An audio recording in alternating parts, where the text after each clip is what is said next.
વિદ્યાર્થી મિત્રો, તમને ઓનલાઈન બાઇબલ લિમિટેડનું એક્ઝામ્પલ મોકલી આપવામાં આવ્યા છે. તે તમે બધાએ લખી દીધો હશે. તો પાકા સ્વરે આપ્યા છે તેને આધારે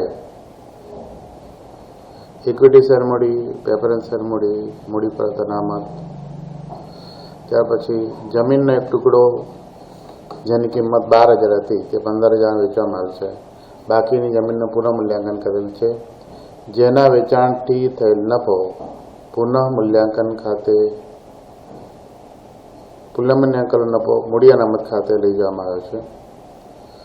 અને 1/4/2019ના રોજ 7,000ની પડતર કિંમતના પ્લાન્ટ અને યંત્રો જેની ઘટતી જતી બાકીની રૂપિયા 5,000 છે તે રૂપિયા 9,000 વેચવામાં આવ્યા હતા. 45,000ના નવા યંત્રો ખરીદ્યા હતા. હવે જ પેટે 10,000ના ડિબેન્ચર આપેલ છે. 5,000ની કિંમતના રોકાણો 7,000 વેચેલ છે. રોકાણોની ખરીદી પહેલાંનો ડિવિડન્ડ 500 મળેલ છે. તે રોકાણોની પડતર સામે માંડી વાળેલ છે. આ પણ ખૂબ અગત્યનો હવાલો છે.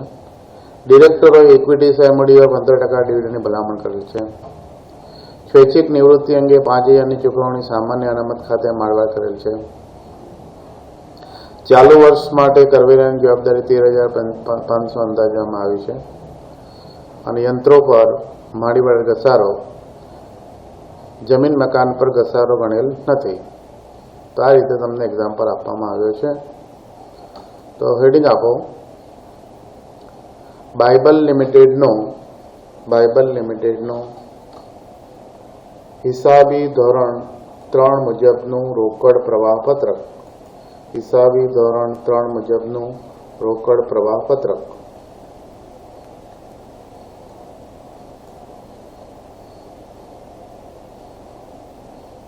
વિગત રકમ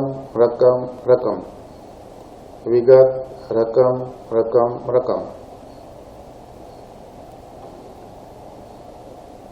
પછી લખો એ કામગીરી પ્રવૃત્તિમાંથી મળતો રોકડ પ્રવાહ.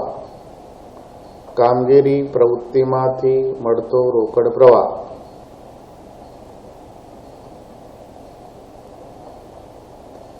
પછી લખો નફામાં તફાવત. નફાનું સંખાતું જુઓ, છેવટની બાકી 7,000, શરૂઆતની બાકી 5,000, એટલે 7,000 માઇનસ 5,000 એટલે 2,000. છેવટની બાકી 7,000 માઇનસ 5,000 બરોબર 2,000. પછી ઉમેરો સુધારેલ નફાનુસાર ખાતે ઉધારેલ વિગતો. ઉમેરોમાં તમારે ડીટી રાખવાની છે 5. બાદ કરવામાં ડીટી રાખવાની છે 4. બાદ કરવામાં લીટી રાખો 4. કાર્યશીલ મૂડીમાં ફેરફારો એમાં લીટી રાખો આમાં 4 અને આમાં 4, 8 લીટી. કાર્યશીલ મૂડીમાં ફેરફારો આમાં ઉપર 4, નીચે 4, કુલ 8 લીટી. બાદ કરો એમાં 3 લીટી. બાદ કરો 3 લીટી.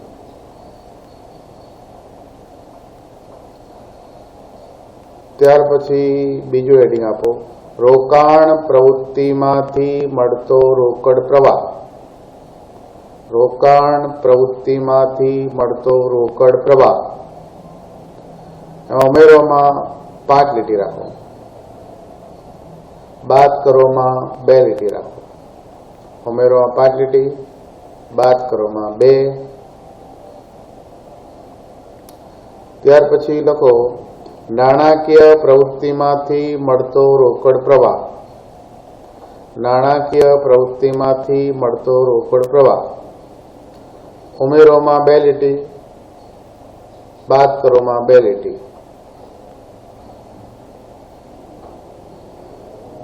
બાદ કરોમાં 2 લીટી. પછી લખો રોકડ અને રોકડ સમાનમાં વધારો. રોકડ અને રોકડ સમાનમાં ઘટાડો લખજો. ઘટાડો, વધારો ને માઇનસ થઈ જાય છે એટલે. પછી લખો શરૂઆતની રોકડ અને રોકડ સમાન, શરૂઆતની રોકડ અને રોકડ સમાન, છેવટની રોકડ અને રોકડ સમાન. તો બાકાકારમાંથી મૂકી દો શરૂઆતની રોકડ શિલ્લક, શરૂઆતની 9000 અને છેવટની 6500.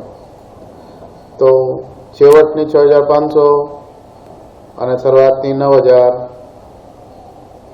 એટલે 6500 માઇનસ 9000 એટલે 2500, માઇનસ 2500 તમારો જવાબ છે. 6500 માઇનસ 9000 એટલે રોકડ સમાનમાં ઘટાડો 2500, વધારો નહીં. રોકડ અને રોકડ સમાનમાં ઘટાડો 2500 માઇનસ. ચલો હવાલ નંબર 1 જુઓ. હવે જમીનનો એક ટુકડો જેની કિંમત 12000 હતી તે 15000 વેચેલ છે. તો જમીનનો ટુકડો વેચવામાં આવે તેની નોંધ લખો. 12000 ના 15000 3000 રૂપિયા નફો થાય છે. જેના વેચાણથી થયેલ નફો અને પુનઃમૂલ્યાંકન નફો મૂડી અનામત ખાતે લઈ જવામાં આવ્યો છે. આમાંથી 3000 નફો થાય અને પુનઃમૂલ્યાંકન ખાતે કેટલા લઈ ગયા છે તે મૂડી અનામત ખાતે બધા મળીને જુઓ. મૂડી અનામત ખાતે 1 લાખ રૂપિયા. તો પેલામાંથી કેટલા લઈ ગયા છે? 97. મૂડી અનામત ખાતે લઈ ગયા છે 10000. તો બાકીનો મૂડી અનામત નફો ક્યાંથી લાવ્યા છે તે જુઓ. આ કુલ મૂડી અનામત ખાતે લઈ ગયા 10000, એમાંથી 3000 છે, 12000 ના 15000 વેચવામાં તેમાં જ નફો છે. બરાબર. એટલે જુઓ, જમીનનું વેચાણ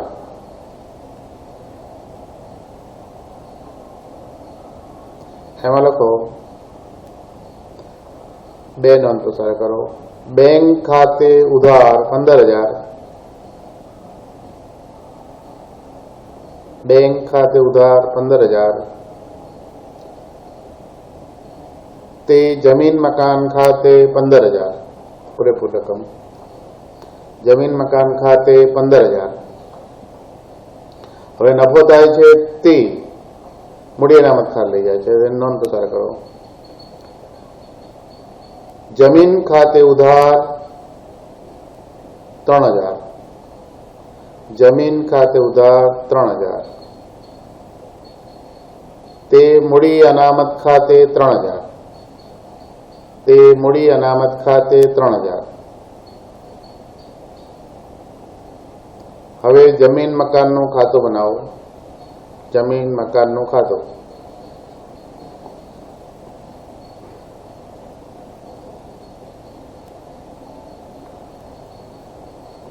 આમાં જો શરૂઆતની બાકી પાકાસરમાં જો જમીન મકાનની ખાતાની 20000 અને 15000 એટલે શરૂઆતની બાકી મૂકી દો.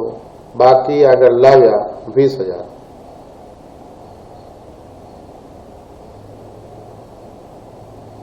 બાકી આગળ લઈ ગયા 15000,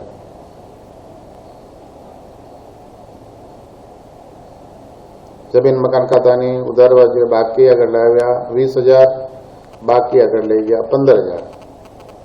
જમીન મકાન વેચ્યા તેની નોંધ પસાર કરતો. બેંક ખાતે 15000, બેંક ખાતે 15000 કુલ સરવાળો 30000. આ પણ 30000 એટલે 3000 અને બીજા 7000 બીજો પુનઃમૂલ્યાંકન કરેલ તેનો નફો થશે. એટલે કુલ મૂડી અનામત ખાતે 10000. તો મૂડી અનામત ખાતું બાકી આગળ લાવ્યા 0, બાકી આગળ લઈ ગયા 10000. તો અહીંથી જો 3000 ને બીજી જમીન મકાનનું પુનઃમૂલ્યાંકન કર્યું તેના 7000 એટલે બંને મળીને 10000 થશે. એટલે મૂડી અનામત ખાતે અહીં 10000. મૂડી અનામત ખાતે 2 અલગ અલગ કાર્ડ હોય તોય ચાલે. મૂડી અનામત ખાતે 3000 અને નીચે લખી દો મૂડી અનામત ખાતે 7000 પુનઃમૂલ્યાંકન નફો.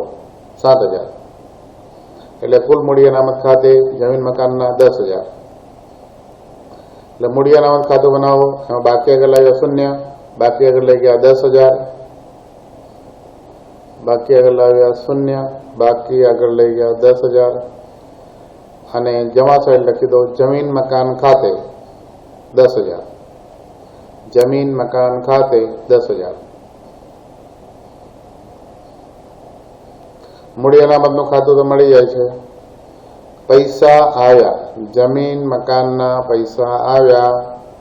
રોકડની પ્રાપ્તિ, રોકડની પ્રાપ્તિ કયા હેડિંગ નીચે આવે તો કે રોકાણ પ્રવૃત્તિમાંથી મળતો રોકડ પ્રવાહ. બરાબર, રોકાણ પ્રવૃત્તિમાંથી મળતો રોકડ પ્રવાહ. રોકડ આવે એટલે ઉમેરો. એમાં લોકો પ્લાન્ટ યંત્રોનું વેચાણ, જમીનનું વેચાણ,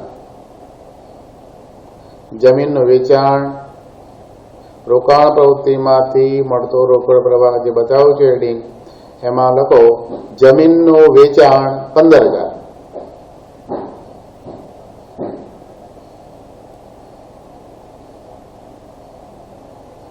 બરાબર. તો મૂડી અનામત ખાતે બીજી નફા નુકસાન ખાતેથી કોઈ રકમ લાવવાની જરૂર રહેતી નથી. ત્યાર પછી બીજું જુઓ, 1/4/2019 રોજ 7,000ની પડતર કિંમતના પ્લાન્ટ યંત્રો જેની ઘટતી જતી બાકીની પદ્ધતિ 5,000 છે તે 9,000માં વેચ્યા. 45,000ના નવા યંત્રો ખરીદ્યા છે. તેના અવેજ પેટે 10,000ના ડિબેન્ચર આપેલ છે. બરાબર. તો હવે જુઓ કે પ્લાન્ટ યંત્રો પર ઘસારાની જોગવાઈ છે કે કેમ તે જોઈ લો. ઘસારા બાદ કિંમત જ બતાવવામાં આવે છે એટલે કઈ પ્રશ્ન નથી. એટલે બીજું ખાતું બનાવો, પ્લાન્ટ યંત્રોનું ખાતું. પ્લાન્ટ યંત્રોનું ખાતું શરૂઆતની બાકી 50,000, છેવટની બાકી 75,000, 76,500. બરાબર. એટલે પ્લાન્ટ યંત્રોનું ખાતું બનાવો આ પ્રમાણે. બાકી આગળ લાવ્યા પ્લાન્ટ યંત્રોનું ખાતું બનાવો. કુલ 5 લીટી રાખો. બાકી આગળ લાવ્યા 50,000, બાકી આગળ લઈ ગયા 4 લીટી છોડ્યા પછી લખો 76,000.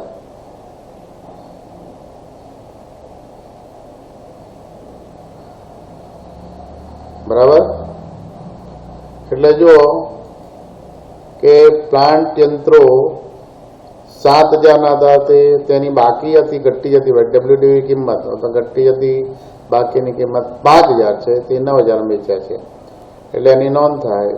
લખો નીચે નોંધમાં પ્લાન્ટ યંત્રોનું વેચાણ, પ્લાન્ટ યંત્રોનું વેચાણ 5,000ના 9,000 વેચે એટલે 4,000 રૂપિયા નફો થાય. બરાબર.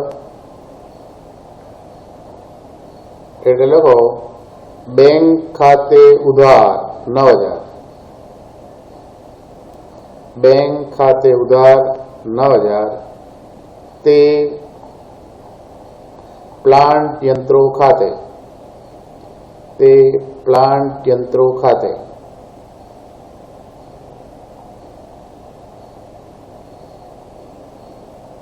$9,000. બીજી નોંધ કરો,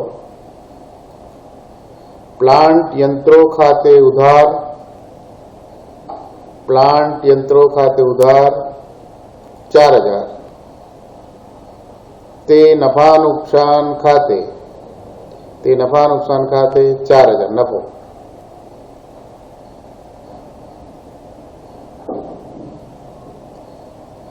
તો જો બે પ્લાન્ટ યંત્રો ખાતાની જમા સાઈડ લખો બેંક ખાતે 9,000, બેંક ખાતે 9,000. પછી પ્લાન્ટ યંત્રો ખાતે ઉધાર નફા નુકસાન ખાતે 4,000 નફો થયો એટલે નફા નુકસાન ખાતે જમા. પ્લાન્ટ યંત્રો ખાતે ઉધાર તે નફા નુકસાન ખાતે જમા. હવે પ્લાન્ટ યંત્રોનું વેચાણ થયું, રોકડની આવક થઈ, રોકડની આવક થઈ તે કયા હેડિંગ નીચે આવે તો કે રોકાણ પ્રવૃત્તિમાંથી મળતો રોકડ પ્રવાહ. તો રોકાણ પ્રવૃત્તિમાંથી મળતા રોકડ પ્રવાહમાં લખો પ્લાન્ટ યંત્રોનું વેચાણ. રોકાણ પ્રવૃત્તિમાંથી મળતો રોકડ પ્રવાહમાં લખો પ્લાન્ટ યંત્રોનું વેચાણ 9,000. હવે જે પ્લાન્ટ યંત્રો વેચતા થયેલ નફો છે નફા નુકસાન ખાતે લઈ જવામાં આવ્યો છે. નફા નુકસાન ખાતે જે જમા થાય તે રકમ અહીં બાદ થાય. એટલે લખો બાદ કરો, ઉમેરોમાં પાછી લીટી છોડો, પછી બાદ કરો. યંત્ર વેચાણનો નફો, યંત્ર વેચાણનો નફો 4000. યંત્ર વેચાણ નફો 4000. ઓકે, પહેલી કોલમ બતાવો, બીજી કોલમમાં નહીં. બરાબર. હવે આગળને વધ્યો.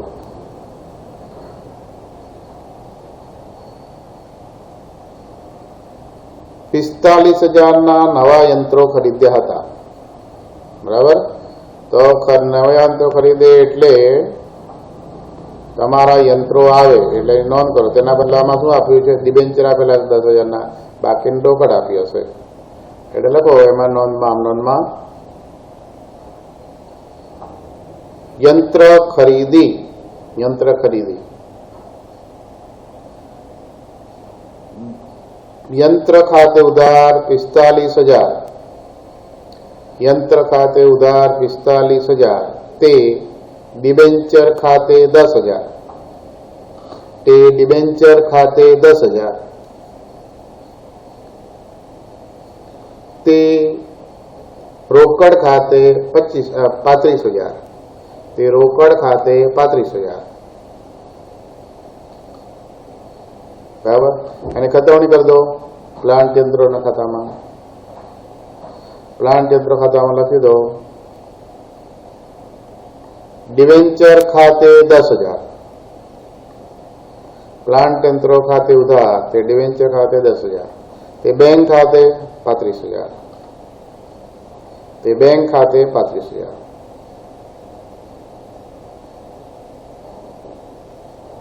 બરાબર. પૈસા આવ્યા, રોકડની પ્રાપ્તિ, રોકડની પ્રાપ્તિ, પરંતુ કયા હેડિંગ નીચે આવે? તો કે પ્લાન્ટ યંત્રોનું વેચાણ છે એટલે રોકાણ પ્રવૃત્તિમાંથી મળતો રોકડ પ્રવાહ આવે. બરાબર. રોકડ પ્રવાહ શેમાંથી આવે? તો કે પ્લાન્ટ યંત્રોમાંથી. રોકાણ પ્રવૃત્તિમાંથી મળતો રોકડ પ્રવાહ બતાવો. રોકાણ પ્રવૃત્તિમાંથી મળતો રોકડ પ્રવાહમાં બતાવો. અહીં ચાલો પ્લાન્ટ યંત્રોની ખરીદીમાં બાદ કરો, પૈસા જશે એટલે રોકાણ પ્રવૃત્તિમાંથી મળતા રોકડ પ્રવાહની જે લેખો બાદ પ્લાન્ટ ઉપર 4 લીટી છોડજો. બાદ પ્લાન્ટ યંત્રોની ખરીદી, પૈસા ગયા 35,000.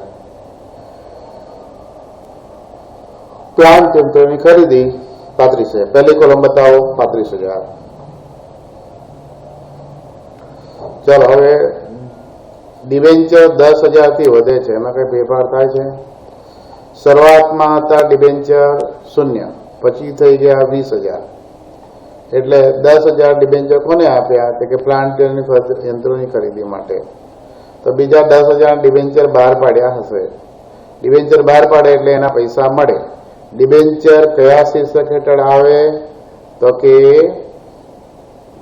એ નાણાકીય પ્રવૃત્તિમાંથી મળતો રોકડ પ્રવાહ. એટલે ડિબેન્ચર જે છે ઇક્વિટી શેર, પ્રેફરન્સ શેર અને ડિબેન્ચર એ નાણાકીય પ્રવૃત્તિમાંથી રોકડ પ્રવાહમાં આવે. નવા ડિબેન્ચર બહાર પાડે એટલે પૈસા મળે, પૈસા મળે એટલે ઉમેરો. ઉમેરોમાં લખો નવા ડિબેન્ચર બહાર પાડ્યા 10,000. ડિબેન્ચર 10,000 શૂન્ય હતા, એના 20,000 થઈ ગયા. તેમાં યંત્રો ખરીદવા માટે 10,000 ડિબેન્ચર આપ્યા, બાકીના બહાર પાડ્યા હશે એટલે 10,000 ના પૈસા આવશે. પૈસા આવે એટલે ઉમેરો 10,000 રૂપિયા.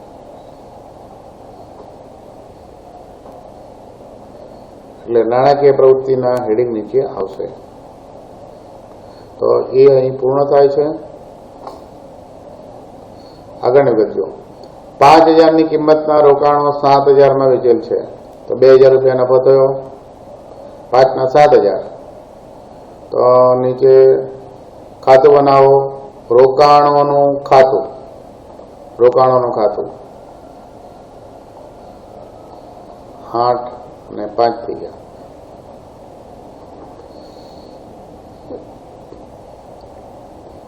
બાકી આગળ લાવ્યા, ઉધાર બાજુ બતાવો. બાકી આગળ લાવ્યા, ઉધાર બાજુએ 8,000.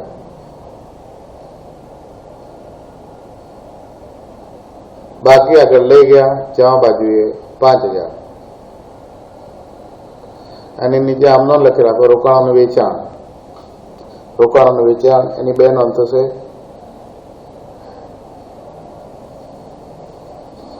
બેંક ખાતે ઉધાર 7,000, તે રોકાણો ખાતે 7,000. બેંક ખાતે ઉધાર 7,000, તે રોકાણો ખાતે 7,000. નફો થાય છે 2,000, નફા નુકસાન ખાતે જવાની નોંધ તૈયાર કરો. એની નોંધ લખો. રોકાણો ખાતે ઉધાર 2,000. રોકાણો ખાતે ઉધાર 2,000, તે નફા નુકસાન ખાતે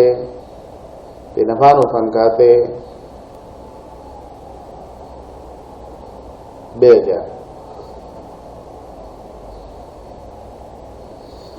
રોકાણોના પૈસા આવ્યા એટલે રોકાણ પ્રવૃત્તિમાંથી મળતો રોકડ પ્રવાહ 7,000. નફા નુકસાન ખાતે જમા થાય છે તે બાદ કરો, એ કામગીરી પ્રવૃત્તિમાંથી મળતા રોકડ પ્રવાહમાં જશે. એટલે અહીં પેલા 7,000 મળ્યા તેની નોંધ પસાર કરી દો. એ રોકાણ પ્રવૃત્તિમાંથી મળતો રોકડ પ્રવાહ બતાવો. લખો, રોકાણોનું વેચાણ. રોકાણ પ્રવૃત્તિમાંથી મળતો રોકડ પ્રવાહ બતાવો. રોકાણોનું વેચાણ 7,000. નફો થાય છે તે બાદ કરો. રોકાણ વેચતા નફો 2,000.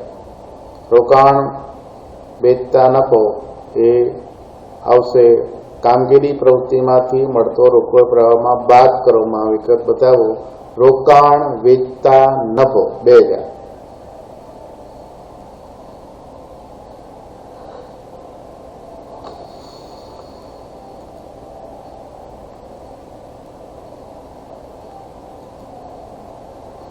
રોકાણ વેચતા નફો. હવે રોકાણનું ખાતુંમાં જુઓ શું ખૂટે છે. રોકાણોનું ખાતું શરૂઆતની બાકી આગળ લાવ્યા 8,000, છેવટની બાકી 5,000. આ બેંક ખાતે 7,000. હા, હવે બીજો એક હવાલો એમાં છે તે જોઈ લઈએ. રોકાણીઓની ખરીદી પહેલાનું ડિવિડન્ડ 500 મળેલ છે, તે રોકાણોની પડતર સામે માંડી વાળેલ છે.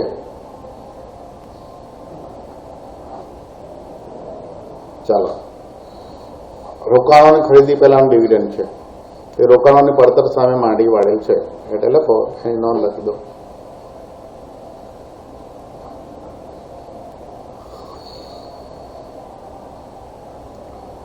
ખરીદી પહેલાનું ડિવિડન્ડ. ખરીદી પહેલાનું ડિવિડન્ડ રોકાણોની પડતર સામે માંડી વાળવામાં આવે ત્યારે. રોકાણોની પડતર સામે માંડી વાળવામાં આવે ત્યારે. હવે રોકાણોનું ઉધાર બાકી માંડી વાળે જમા થઈ જાય, બરાબર. અને ડિવિડન્ડ મળે એટલે બેંક ખાતે. એટલે લખો, બેંક ખાતે ઉધાર 500. બેંક ખાતે ઉધાર 500, તે રોકાણો ખાતે 500. બેંક ખાતે ઉધાર 500, તે રોકાણો ખાતે 500. તો રોકાણો ખાતાની જમા સાઈડ લખી દો. બેંક ખાતે ડિવિડન્ડ 500.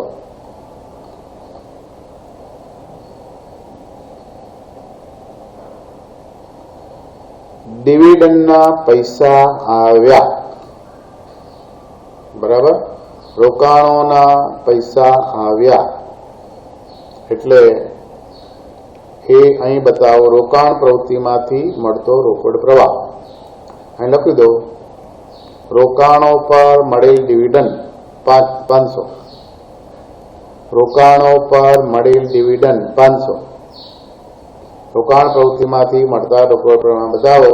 રોકાણો પર મળેલ ડિવિડન્ડ 500 રૂપિયા પહેલી કોલમ બતાવો.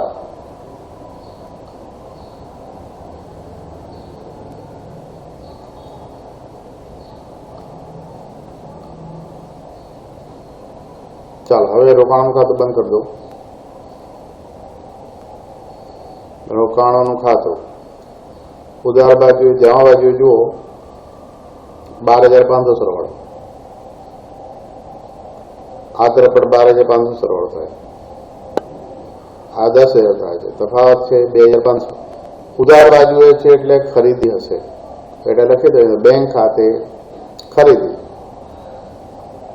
બેંક ખાતે ખરીદી 2,500.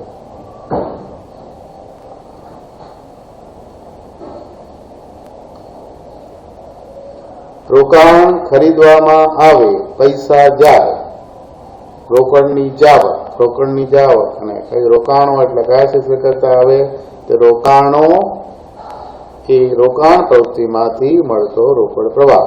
એટલે લખો જાવક બતાવો રોકાણોની ખરીદી 2,500, બાદ કરો લખો રોકાણોની ખરીદી 2,500.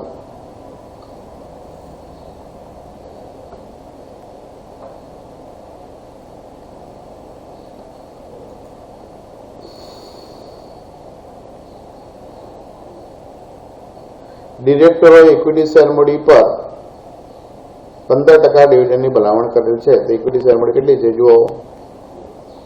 શરૂઆતની મૂડી પર ગણાય 15 × 50 = 7,500. તો એને જોગવાઈ કરી દો. એ નફા નુકસાન ખાતે જોગવાઈ થાય એટલે લખો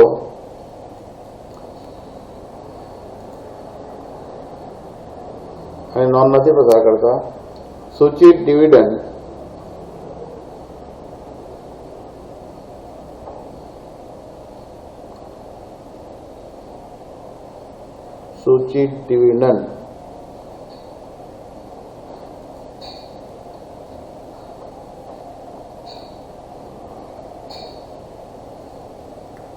$50,000 ગુણ્યા કેટલા છે, કેટલા ટકા 15 × 75.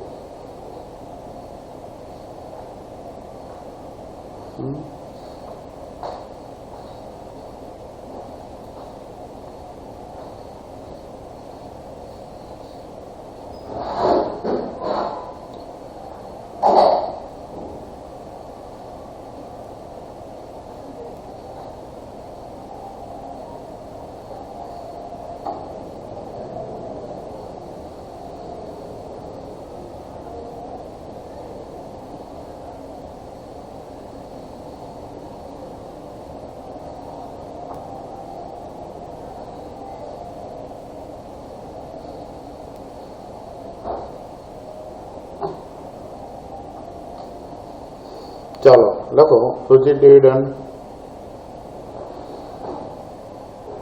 60,000 ગુણ્યા 15% 9,000 રૂપિયા. 60,000 ગુણ્યા 15% એટલે ચાલુ વર્ષની મૂડી પર ડિવિડન્ડ જાહેર કરવામાં આવશે. એટલે 60,000 ગુણ્યા 15% 9,000 રૂપિયા. અહીં લખી દો સૂચિત ડિવિડન્ડ ખાતે 9,000.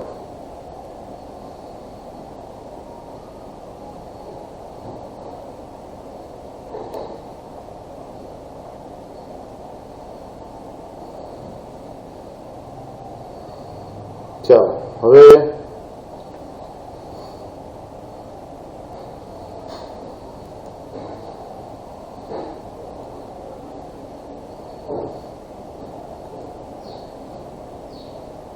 જો ચાલુ વર્ષનો ડિવિડન્ડ 9,000, ગયા વર્ષનો છે 6,000.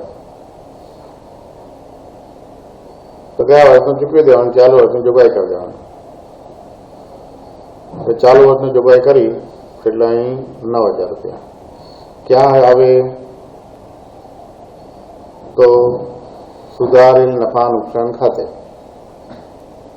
એટલે 15% ડિવિડન્ડ આના પર આપ્યું છે, એ ચાલુ વર્ષની મૂડી પર આપ્યું છે. એટલે સુધારેલ નફા નુકસાન ખાતામાં અહીં જે ઉમેરવાની વિગતોમાં લખો સૂચિત ડિવિડન્ડ ખાતે 9,000.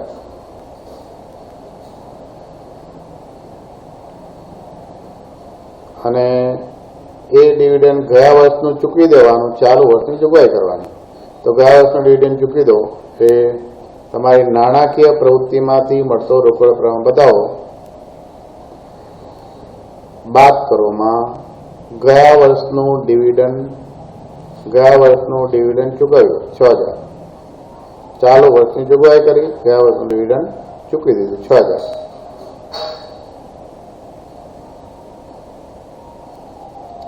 સ્વૈચ્છિક નિવૃત્તિ અંગેની 5,000ની ચૂકવણી સામાન્ય અનામત ખાતે માંડી વળેલ છે. તો સ્વૈચ્છિક નિવૃત્તિનું ખાતું બનાવો. સ્વૈચ્છિક નિવૃત્તિની ચૂકવણી અંગેનું ખાતું 6,500 ને 2,500 ઉધાર બાકી છે એટલે મિલકત છે. એટલે લખો સ્વૈચ્છિક નિવૃત્તિ અંગેની ચૂકવણીનું ખાતું. સ્વૈચ્છિક નિવૃત્તિ અંગેની ચૂકવણીનું ખાતું. એની ચૂકવણી સામાન્ય અનામત ખાતે માંડી વાળેલ છે. તો તેની વિગત પછી આપણે જોઈએ. લખો સ્વૈચ્છિક નિવૃત્તિ અંગેની ચૂકવણીનું ખાતું. અહીં લખો બાકી આગળ લાવ્યા 6,500, બાકી આગળ લઈ ગયા 12,500.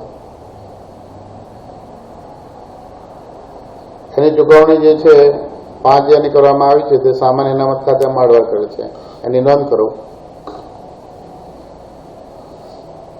લખો સ્વૈચ્છિક નિવૃત્તિ અંગેની ચૂકવણી માંડી વાળે.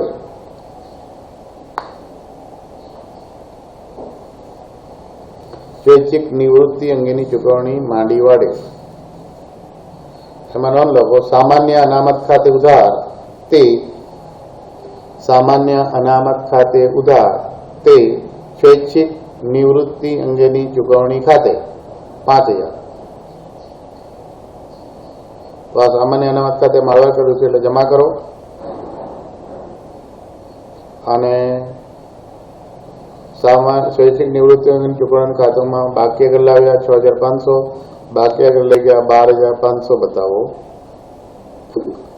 બાકી આગળ લાવ્યા 6,500, બાકી આગળ લઈ ગયા 12,500.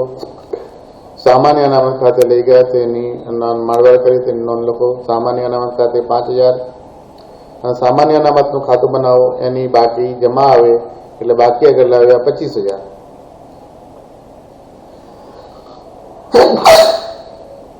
બાકી આગળ લાવ્યા 25,000 અને બાકી આગળ લઈ ગયા 10,000. આ અહીંથી માળવા કર્યું છે એટલે અહીં લખી દઉં સ્વૈચ્છિક નિવૃત્તિ અંગેની ચૂકવણીનું ખાતું. સ્વૈચ્છિક નિવૃત્તિ અંગેની ચૂકવણીનું ખાતું 5,000.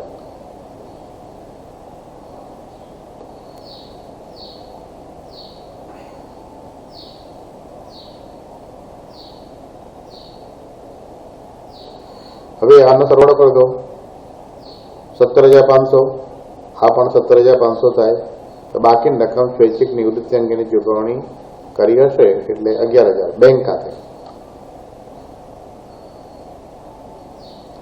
બેંક ખાતે 11,000. હવે સ્વૈચ્છિક નિવૃત્તિ અંગેની ચૂકવણી જે છે એ ચૂકવેલ કરવેરા સાથે બતાવવાનું છે બાદ કરોમાં. એટલે બાદ કરોમાં અહીં 2 લીટી જોડાવી છે. મેં ચૂકવેલ કરવેરા પછી લખી રાખો સ્વૈચ્છિક નિવૃત્તિ અંગેની ચૂકવણી 11,000. બાદ કરોમાં લખો સ્વૈચ્છિક નિવૃત્તિ અંગેની ચૂકવણી 11,000. જે કામગીરી પ્રવૃત્તિમાંથી મળતો રોકડ પ્રવાહમાં ચૂકવેલ કરવેરા આવે પછી લખો સ્વૈચ્છિક નિવૃત્તિ અંગેની ચૂકવણી 11,000. બરાબર. હવે તો સ્વૈચ્છિક નિવૃત્તિ બાકી રહેતું નથી, પૂરું થઈ જાય છે. આગળની બાજુ ચાલુ વર્ષ માટે કરવેરાની જવાબદારી 13,500 અંદાજેલ છે. 13,500 અંદાજેલ છે. તો કરવેરાની જોગવાઈનું ખાતું બનાવો. 6,000, 9,500 લખો કરવેરાની જોગવાઈનું ખાતું. આ પ્રમાણે બતાવું છું તમને. કરવેરાની જોગવાઈનું ખાતું. બાકી આગળ આવ્યા 6,000, બાકી આગળ લઈ ગયા 9,500.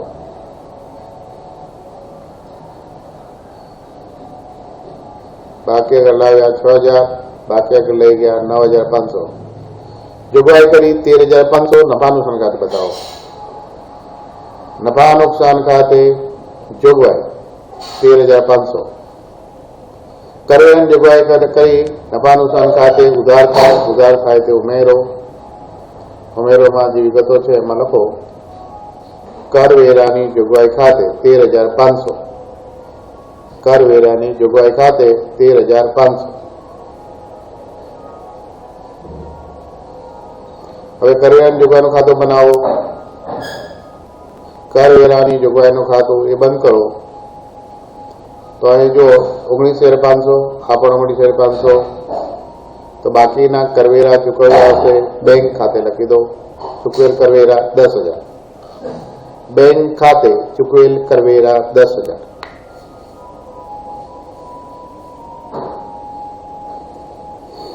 કરવેરા ચૂકવ્યા એ તમારે કામગીરી પ્રવૃત્તિમાંથી મળતા રોકડ પ્રવાહ બતાવો.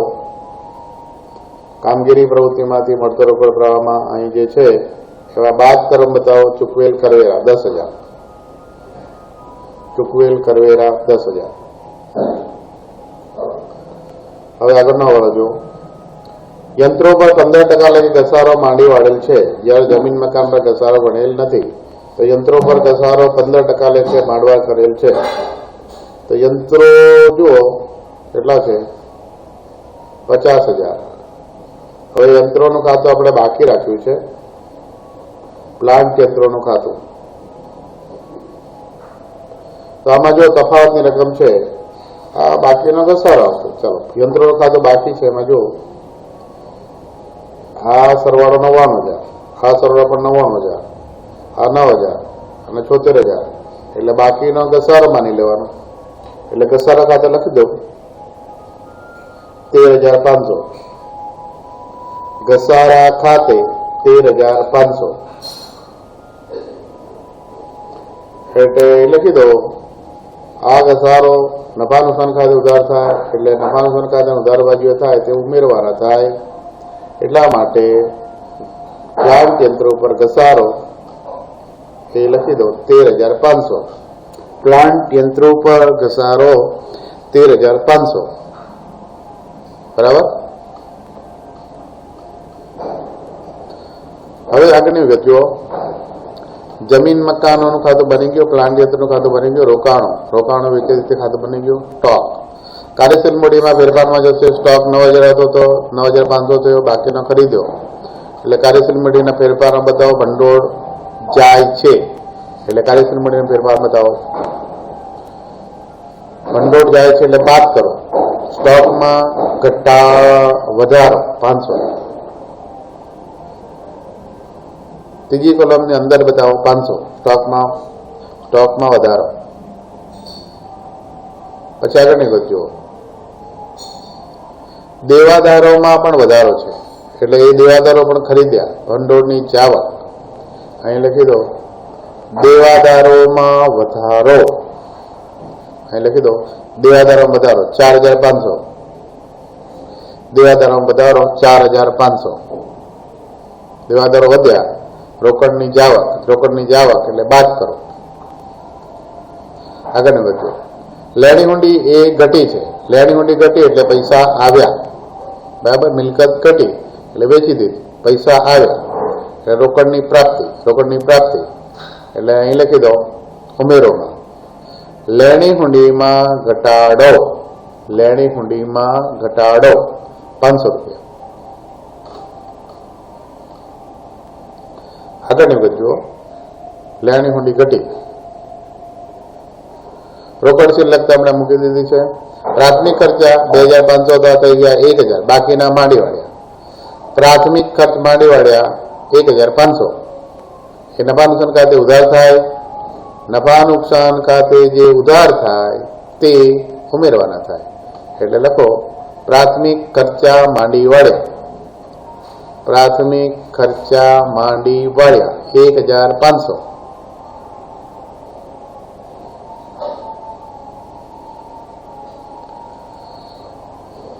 ચાલો, સ્વૈચ્છિક નિવૃત્તિ અંગેનું ખાતું આપણે બનાવી દીધું છે. હવે ઇક્વિટી શેર મૂડીનું ખાતું તો 50,000ના 60,000 થઈ ગયા. તો બાકીના 10,000ના નવા શેર બહાર પાડ્યા હશે. તો અહીં લખી દો નવા ઇક્વિટી શેર બહાર પાડ્યા. નાણાકીય પ્રવૃત્તિની માંથી મળતા રોકડ પ્રવાહ બતાવો. નવા ઇક્વિટી શેર બહાર પાડ્યા 10,000. 50,000ના 60,000 થઈ ગયા. એટલે 10,000ના નવા શેર બહાર પાડ્યા છે એમ ગણાય. એટલે 50,000ના 60,000 એટલે 10,000 નવા શેર બહાર પાડ્યા, પૈસા આવે ઉમેરો, નવા ઇક્વિટી શેર બહાર પાડ્યા 10,000. ત્યાર પછી 10% DDB પ્રેફરન્સ શેર મૂડી છે એ શરૂઆતમાંથી છેવટે નથી એટલે પરત કરી દીધી. પરત કરી દીધી એટલે પૈસા જાય એટલે લખો એ પૈસા જાય એટલે રોકડ પ્રવાહની જાવક થાય એટલે બાદ કરો. અહીં લખી દો નાણાકીય પ્રવૃત્તિમાંથી મળતા રોકડ પ્રવાહ બતાવો બાદ કરોમાં રિડીમેબલ પ્રેફરન્સ શેર પરત. રિડીમેબલ પ્રેફરન્સ શેર પરત 20,000. રિડીમેબલ પ્રેફરન્સ શેર પરત 20,000 રોકડ જાવ. આગળ વધ્યો મૂડી પરત અનામત ખાતે 10,000 લઈ ગયા તો રિડીમેબલ પ્રેફરન્સ શેર પરત કરવા માટે તમે 10,000 મૂડી પરત અનામત ખાતે લઈ ગયા, બરાબર.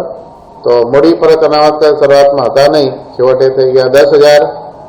નફા નુકસાન ખાતે જોગવાઈ કરી હશે 10,000 અથવા સામાન્ય અનામતમાંથી જોગવાઈ થાય તો એ બતાવી દો. મૂડી પરત અનામત ખાતે 10,000 નફા નુકસાન ખાતે જોગવાઈ કરી હશે એટલે નફા નુકસાન ખાતે દરવાજો લખો જે હોય તે ઉમેરવાનું થાય. એ રકમ લખો મૂડી પરત અનામત ખાતે 10,000. મૂડી પરત અનામત ખાતે 10,000 નફા નુકસાન ખાતે જોગવાઈ કરી છે. બાકીની રકમ તમે શેમાંથી જોગવાઈ કરી છે? મૂડી પરત અનામત ખાતામાંથી 10,000 જોગવાઈ કરી છે. બાકીના કેશ ચૂકવ્યા હશે એટલે બાકીના નવા શેર બહાર પાડ્યા છે એટલે 10,000 આમાંથી અને 10,000 આમાંથી. નવા શેર બહાર પાડીને 10,000 મેળવવામાં આવ્યા અને નફા નુકસાન ખાતેથી 10,000 20,000 થઈ ગયા. મૂડી અનામત ખાતું મળી જાય છે. સામાન્ય અનામત ખાતું આપણે બનાવી દીધું છે. સામાન્ય અનામત ખાતું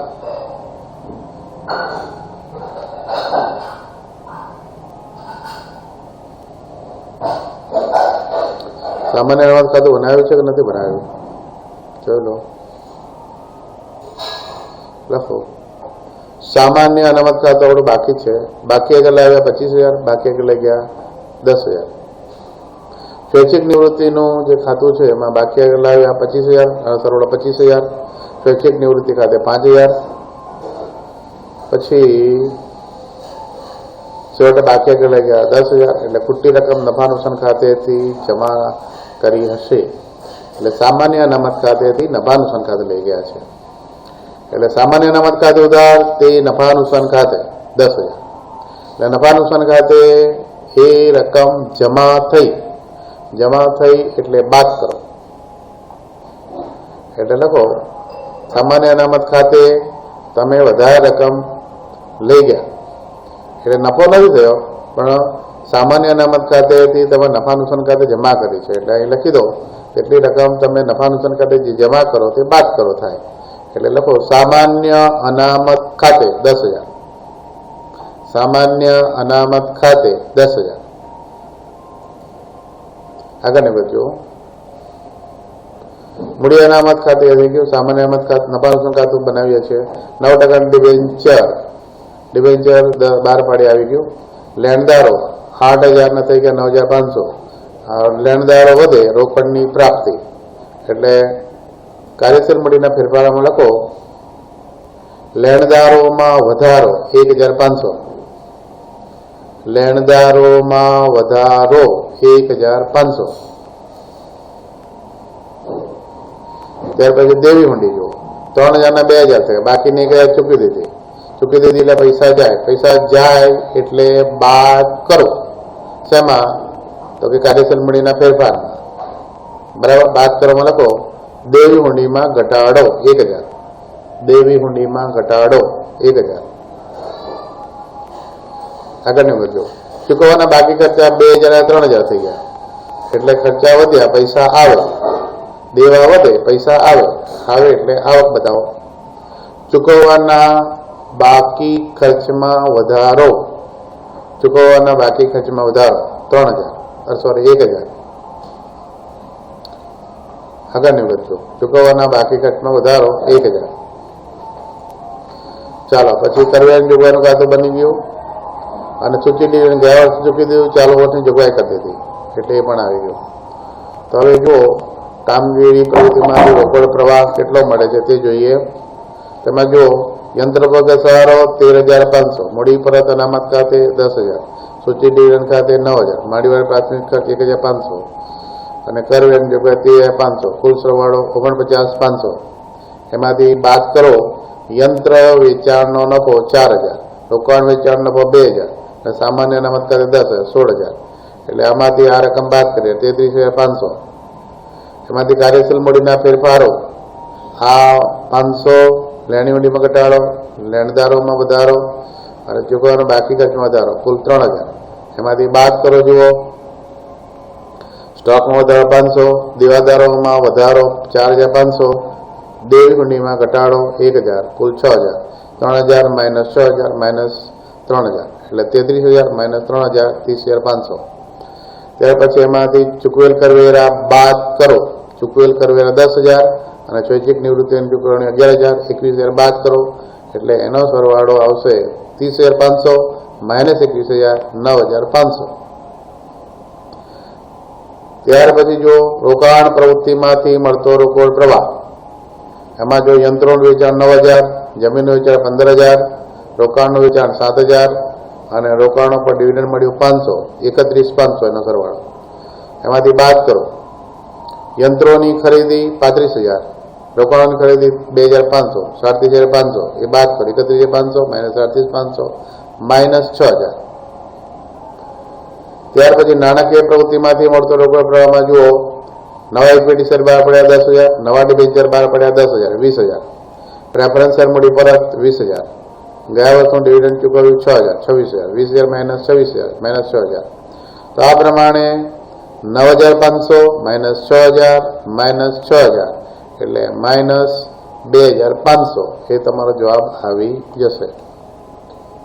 એટલે માઇનસ 12,000 માઇનસ એમાંથી 9,500 બાદ કરો એટલે 2,500. આ રીતે તમારા રોકડ અને રોકડ પ્રવાહમાં વધારો ઘટાડો થાય છે તે રોકડ પ્રવાહ પત્રક તૈયાર કરીને બનાવી દેવાનું છે. બરાબર. એટલે આમાં સ્વૈચ્છિક નિવૃત્તિ અંગેનો હવાલો મહત્વનો છે, રોકાણો પર જે મળ્યું ડિવિડન્ડ છે એનો હવાલો પણ મહત્વનો છે. બરાબર છે. અને ત્યાર પછી કરવેરાની જોગવાઈમાં કરવેરા બેંક ખાતે ચૂકવેલ કરવેરા કેટલા આપ્યા છે એ આપ્યું નથી, પણ કરવેરાની જોગવાઈ આપી છે તેને આધારે ગણતરી કરી શકાય. ઓકે.